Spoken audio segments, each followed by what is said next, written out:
Dictation को start करते हैं 5 सेकंड के बाद। स्टार्ट।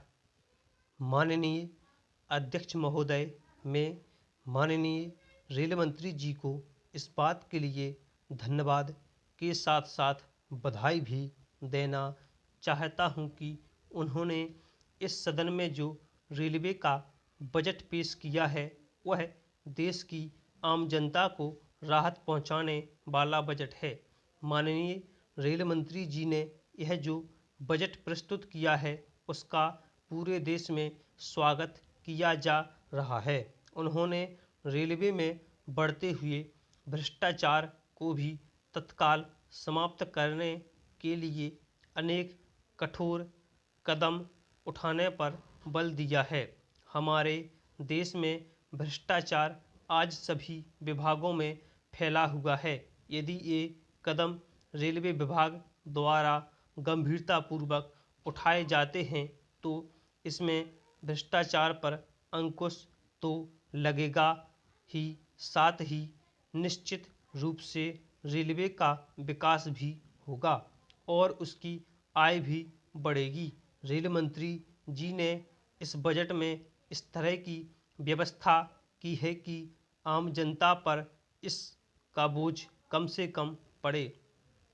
अध्यक्ष महोदय, मैं आपका बहुत ही आभारी हूं कि आपने मुझे इस विषय पर सदन में बोलने का अवसर दिया है। मैं आपसे यह अनुरोध करना चाहता हूं कि मुझे अपनी बात रखने के लिए जो समय दिया गया है वह बहुत ही कम है। मुझे कुछ अधिक समय दिया जाए ताकि मैं कुछ बातों को विस्तार से आपके समक्ष प्रस्तुत कर सकूं। कुछ समय पहले जब माननीय रेल मंत्री जी को रेलवे मंत्रालय का कार्यभार सौंपा गया था तो उस समय स्थिति बहुत अच्छी नहीं थी। पिछली सरकार ने मंत्रालय की व्यवस्था को काफ़ी ढीला कर दिया था। इन सब के बावजूद भी रेल मंत्री जी ने मंत्रालय की व्यवस्था में काफ़ी सुधार कर दिया है। इसके लिए वे बधाई के पात्र हैं। मैं बड़े ही गर्व के साथ कह सकता हूं कि मंत्री जी ने कुछ ही समय में सभी समस्याओं का सामना बड़ी दृढ़ता के साथ किया है।